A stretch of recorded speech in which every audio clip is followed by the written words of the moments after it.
It is politically correct to condemn residential schools, but that blanket condemnation cripples truth and stops honest growth. It is not my intent to play down the depraved actions of evil people, but to acknowledge that good people were involved, and to show that, in spite of itself, that partially evil empire did supply a valuable tool to the First Nations.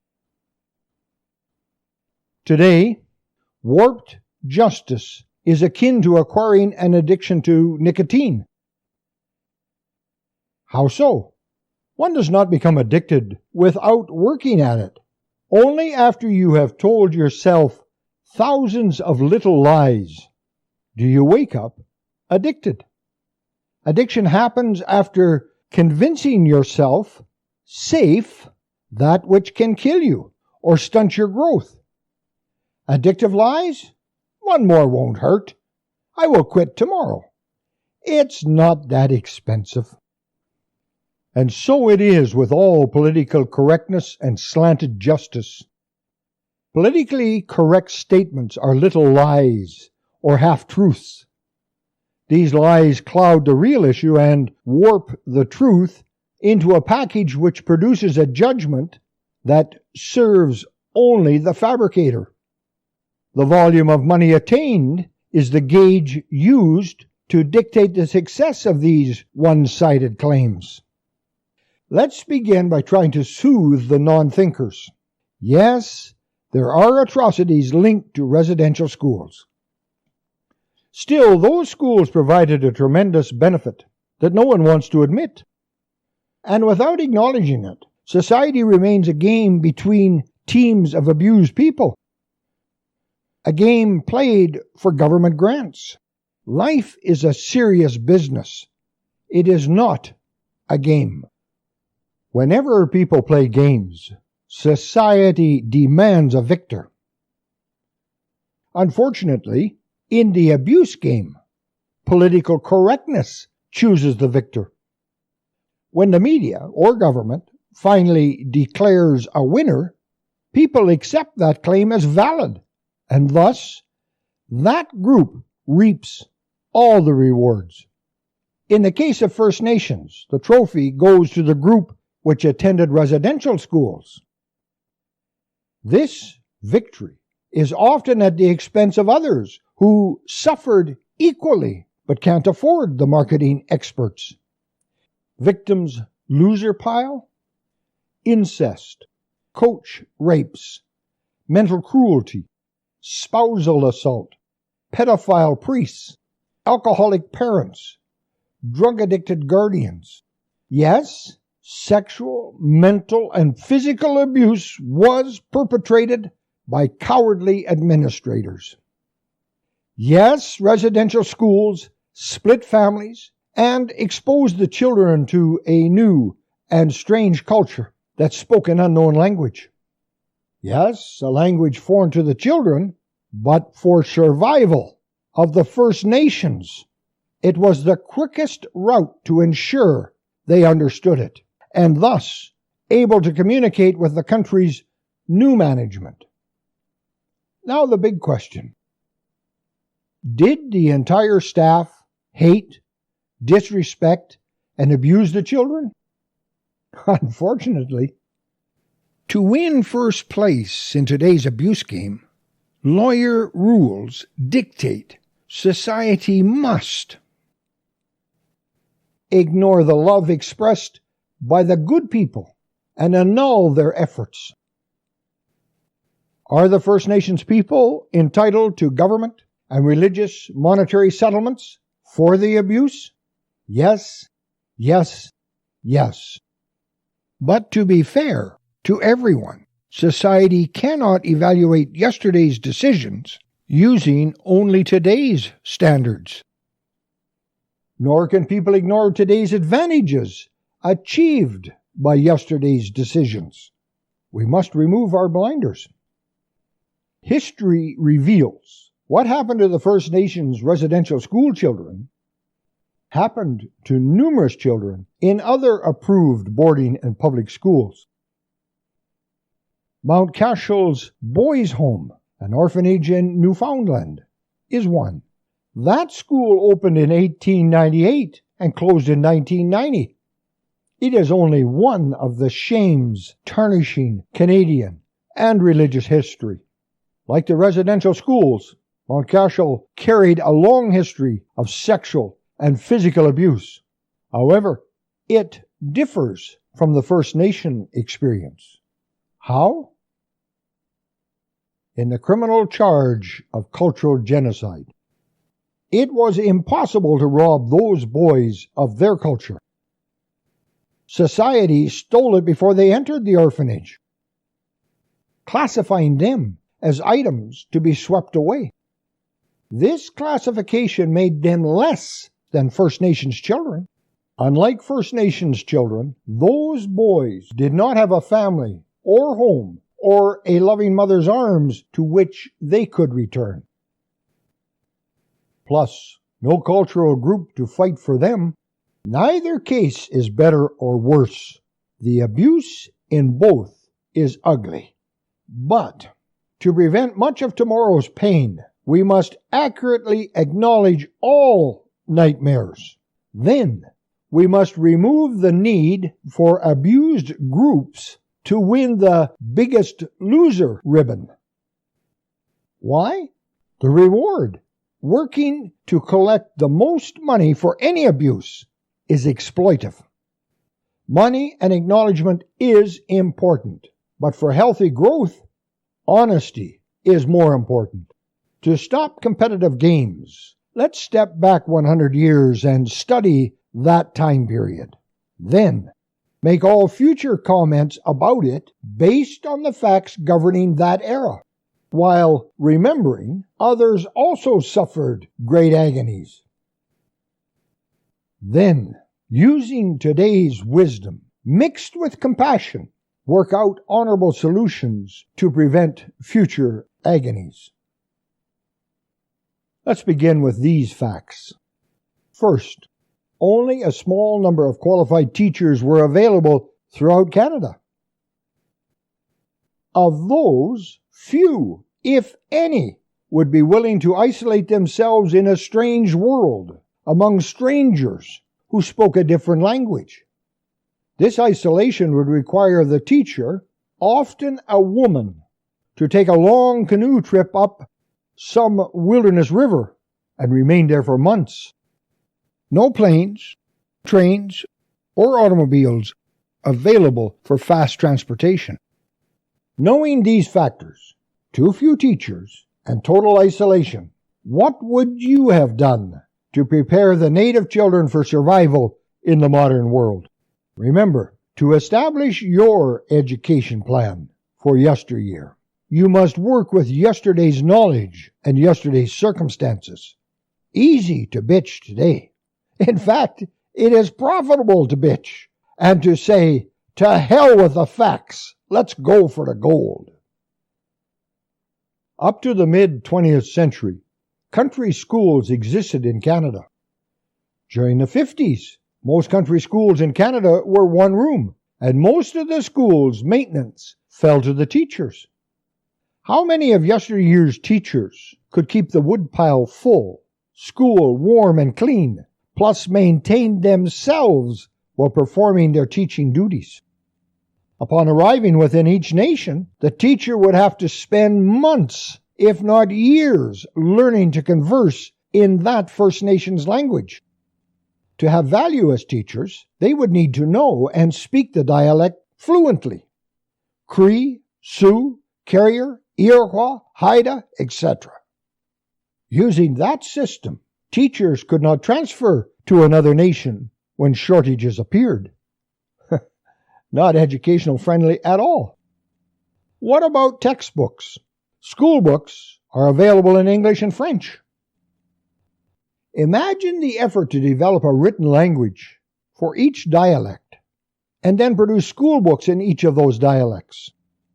Plus educate each teacher in one or more of those languages. Massive job before 1960. Much easier to use the available books, the available system. To support the statement, few teachers were available, here's an example from 1960. A friend spent her grade 9 in a one-room school. For part of that year, her teacher, a young man, who graduated grade 12 the previous year. That school was about 20 miles, 30 kilometers from the nearest community and accessible on well-maintained gravel roads, roughly a half-hour drive. If, during the 60s, it was hard to staff that country school with a qualified teacher, how much more difficult 100 years ago, hundreds of miles from town, when reserves were not easily accessible. One more point regarding that period of history. Did the First Nations men and teenage boys lack a sex drive? If yes, how did they procreate? But if no, who was there to protect those women, to help them feel safe? And if no, you can bet the abuse would have been the other way around. The First Nations people may have claimed, and probably would have, told the women teachers that that never happened in their culture. But as many raped women and molest young boys will attest, their rapists said, "Trust me," shortly before revealing their true intent. Another sure bet.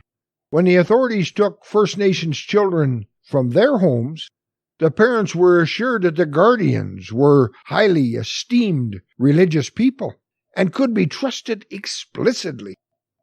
Pretending that any group within a society, white, brown, black, male, female, transgender, is incapable of lying or being evil is another of the little lies we tell ourselves, thus removing the need to fix that which is broken. Second, and most important, if no First Nation child graduated from a residential school before 1960 with an education that enabled them to attend and succeed at university, then from where would today's First Nations lawyers and teachers and social workers have come? If society had ignored them until the 60s or 70s, before they moved to educate the children, then First Nations groups would only now be gaining some strength as a culture in this modern world. Starting with an uneducated First Nation society in 1965 would take 15 to 30 years to establish the necessary respect within those societies for the need to educate their children. That puts those first children to 1990 or 2000 before their culture would see any great results. So instead of just belittling yesterday's decisions made with yesterday's knowledge, we should be grateful that many people, both government and religious, wanted to educate the children and prepare the First Nations for today's challenges. And today's cowardly leaders must stop throwing the loving and courageous people of yesterday under the bus. 3. Headline: 5 more Attawapiskat youth attempt suicide. Talk about telling lies. The problem with this situation, all the authorities in those young First Nations people's lives, both government and First Nations, joined forces to keep the corrupting and destructive lies alive, thus continue producing unhealthy children. Shortly after, ex-Prime Minister Chrétien visited Parliament Hill and reporters asked his thoughts on the subject. "Well, you know, sometimes people just have to move," which in and of itself is the truth. However, Monday, in Parliament, the Conservatives attacked him. But that is the government's modus operandi. Don't think, just attack. Destroy, destroy, destroy. They kept claiming him guilty of much ignorance. One of the offenses, guilty of endorsing genocide. They constantly asked, why does he act as if he doesn't know the First Nations people are tied to the land? And that what he is suggesting would destroy their culture. Free thinkers are asking, where does the rubber hit the road? A short time later, I dined with a friend who is married to a First Nations woman for over 30 years. He objected to Chrétien's comments. Naturally, I asked why, and he regurgitated what the Conservatives had babbled that Monday in Parliament, tied to the land. Now, I wanted to know, if the First Nations people are tied to the land, how the hell did they get out of Asia, or wherever they came from? I acknowledged that First Nations people had a bond with nature, but that bond would not break if they moved closer to the rest of civilization and allowed their children a chance to integrate. 10 miles into the wilderness is no different than 300 miles, except for ease of reaching modern conveniences, schools, doctors, hardware stores, etc. Candy locked behind glass windows. You can look, but don't touch. According to a 2013 government document, Attawapiskat has satellite and cable. Thus, their young are watching the world.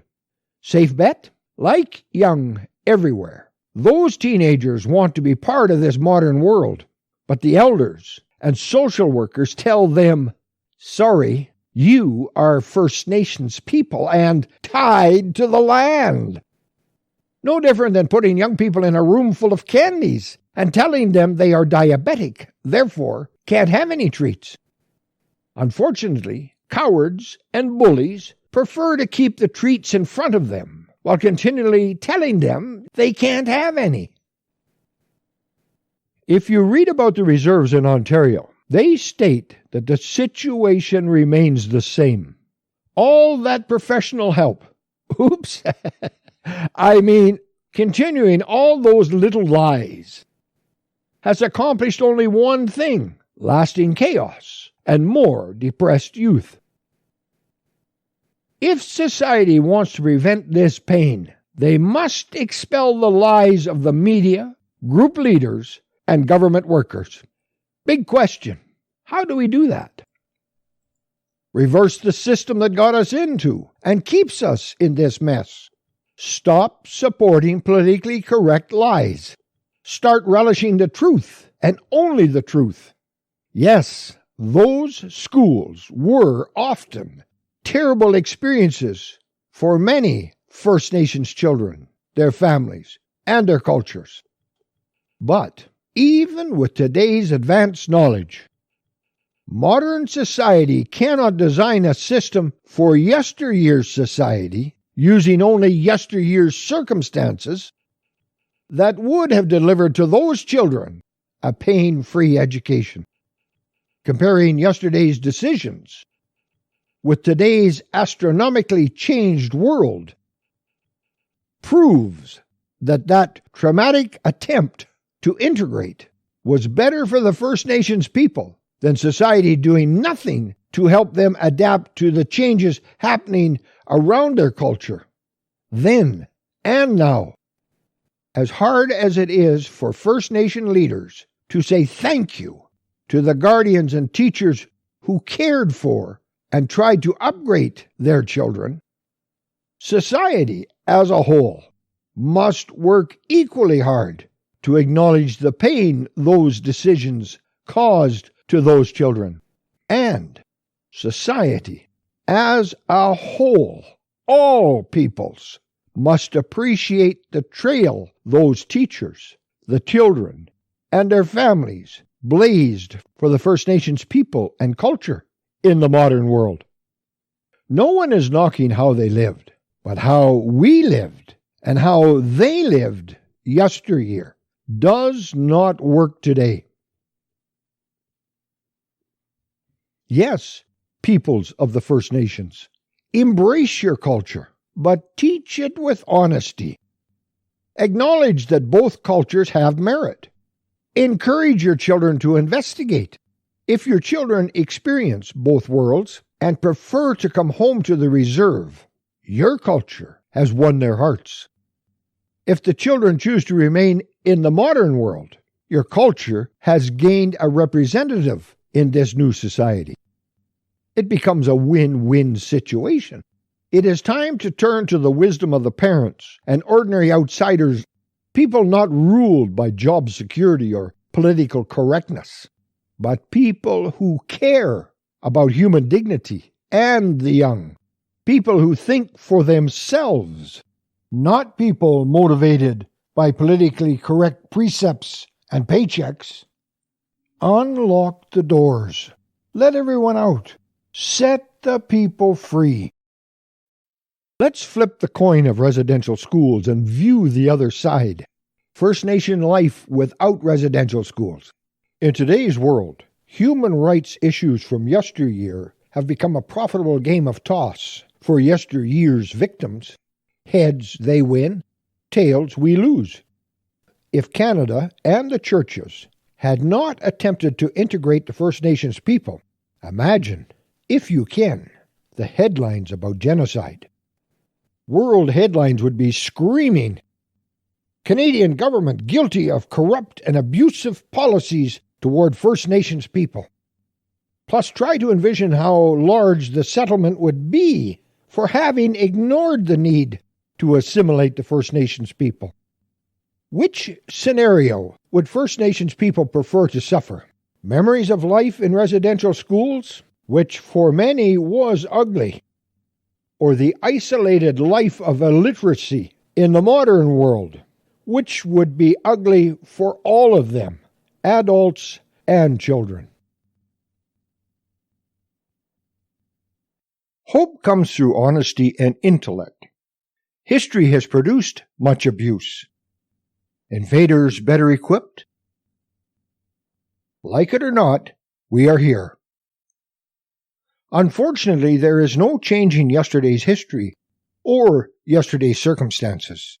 But if we view yesterday's events through eyes that seek only truth and couple that truth with today's wisdom, then when we learn to live together, we will benefit from each other, and we can guide society toward a less painful tomorrow. But that is only if we remember, all abuse is evil. All abuse injures the innocent. All lives matter. So, to all victims of abuse, let it be said, on a scale of 1 to 10, each abuse to its victim is an evil cruelty of 10. Thus, abused people should not have to compete for recognition, and to ensure they don't, every conversation and committee which studies or talks about abuse must honor truth. How do they do that? First, society recognizes all abuse is evil. Thus, people begin to treat all abused with compassion. To validate that statement, each group must receive public airtime. The quantity of public airtime is based on the volume of victims. A group of 1,000 would receive more airtime than a group of 10. The quality of public airtime is based on the truth all abuse is equal in its ability to destroy. The hurt experienced by an abused child at home is equal to that of a child abused at school, and so on, through all genders, ages, and life situations. Verbal, emotional, mental, psychological, cultural, financial, economical, workplace, sexual, physical. No longer a need to fight for validation. Using this method, all victims can relax because their struggle is recognized and their pain acknowledged. Then, hopefully, society will use this attitude to search for the best solution to each abuse. And when each issue is discussed, it must be treated as if that abuse was the most evil, most severe, because that is how each abuse victim views their abuse. Unfortunately, for every up, there is a down. What word best describes today's continuing evil? Lawyers. Why? Although lawyers are necessary, their method of obtaining justice is often an abuse on society. Question: why does Lady Justice wear a blindfold? Correct answer: she is ashamed to watch the courts perverting the issues. If winning requires some truth gets crushed beneath a blind justice steamroller, then so be it. Example: many residential school staff love the children, but you must not mention this fact. Today's legal system is comparable to the Olympics. It is not designed to uncover all truth. Like the Olympics, it is all about one group or one person winning the gold. Unlike the Olympics, there is no silver for second place. Court cases do not seek total truth, but jackpots. Degree of victory for them is gauged by the jackpot size, which fills the lawyer's pockets. Yes, they should be paid, but not on a half-truth victory basis. And society must quit pretending judges are impartial. If they are impartial, why do the Americans fight to have a Republican or a Democrat judge assigned? If judges are human, judges can be biased, frightened, and greedy people. I know a judge who went to jail for pedophilia. If judge corruption happened once, the odds are it can and does happen often. Yesteryear's catastrophe is repeating itself today. Yesterday, pain was introduced through the unification of two groups, government and religious organizations. Today, it is inaugurated through the unification of another grouping, government and the justice system. Only common thread? Government. Yesterday, it operated under the flags of assimilation and integration. Today, it's under the flag of atonement. The end result? Both are attacks on society, causing disunity and continued social unrest. Both government maneuvers were and are wrong and evil. Compensating for the agony experienced by the First Nations 100 years ago does not justify placing the agony on the rest of society today. But that's how inept governments operate. They do not solve problems, they shift them to another location or group. However, today's operation provides equal opportunities. One group is allowed to stop rail traffic for a week, while the other group pays for the matches used to start the blockade fires. That's what the government calls unification and cooperation. Let's try something different. Let's work toward a solution that benefits everyone. Let's use unity and respect as the guidelines for growth. In the name of the Father, the Son, and pure love. Come, pure love, fill the hearts of your faithful. Enkindle in them the fire of your Spirit. Send forth your pure love, that we be born again. Thus, able and willing to assist Jesus, the Son, renew the face of the earth, according to God the Father's plan. And let it be done with the peace of pure love. I do not end with the sign of the cross. This is a never-ending prayer for unity and peace in Canada. Please join me with your never-ending prayers for Canada. Feel free to wrap your heart with this one. Brought to you by Bill Barnes of Saintly Corruption, designer of the Value Vote ballot and developer of the Barnes theory of voting.